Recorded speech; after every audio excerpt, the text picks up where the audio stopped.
Mangwana Capital, we started this about, we've been going for about 6 years now.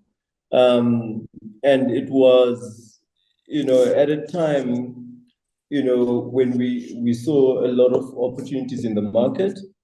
But, more importantly, there was an opportunity because traditional sort of pension funds and institutional investors, did not seem to be investing in the productive sectors of the economy.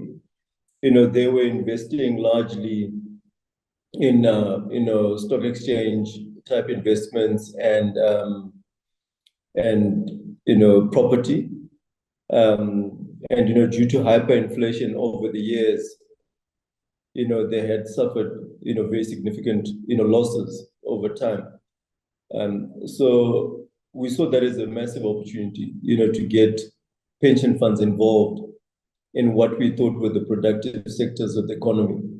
Our focus at the start was to leverage capital, for the main areas that drive the country, and that's mainly agriculture, mining and tourism, which we felt were the bedrock of the Zimbabwe economy.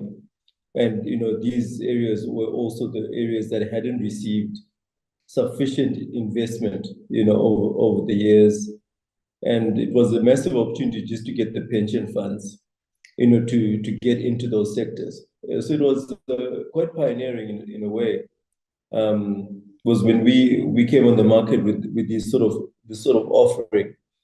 It was probably the first time that pension funds really got exposure, to things like early stage agriculture, mining and so on. Areas which they found equally exciting, but they just hadn't gotten their minds around investing in those sort of sectors.